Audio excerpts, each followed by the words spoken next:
اللهم بالفاتحة وبالسبع المثاني فيها، وبالبقرة والسور التي تليها، وبالأسماء الحسنى المودعة فيها، وبالتوسلات التي تحبها وترتضيها.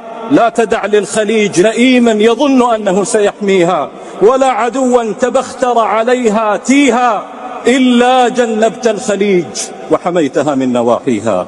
اللهم احفظنا بحفظك، واكلأنا بكلئك، واحرسنا بعينك التي لا تنام، ولا تدع لأحد علينا سلطانا، ولا تدع لشامت علينا شماته. اللهم اكفنا بكفايتك، وقنا بوقايتك، واسترنا بسترك، واحفظ علينا ديننا، واحفظ علينا أمننا، واحفظ علينا استقرارنا، واحفظ علينا نعمتنا. لذنا إليك يا الله، عذنا إليك يا الله، لجأنا إليك يا الله، واستجرنا بك يا الله. نستودعك أمننا وإيماننا ومقدراتنا وأطفالنا ونساءنا، نستودعك طمأنينة قلوبنا وما عودتنا من النعم وما أسبغت علينا من الآلاء. أنت خير الحافظين وأنت أحسن المستودعين.